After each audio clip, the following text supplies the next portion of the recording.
Hello students, today we will read the poem The Puppy. So listen this video carefully and read the poem. The puppy cannot mew or talk. He has a funny kind of walk.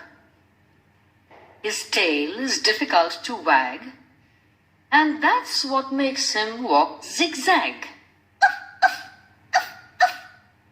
He is the kitten of a dog. From morn till night he's all agog, forever seeking something new that's good, but isn't meant to chew. He romps about the tulip bed and chews the flowers white and red. And when the gardener comes to see, he's sure to blame Mama or me.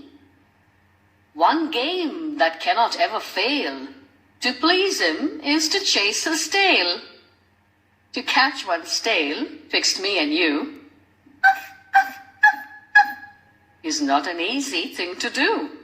If he has not a pretty face, the puppy's heart is in its place. I'm sorry he must grow into a horrid, noisy dog. Aren't you?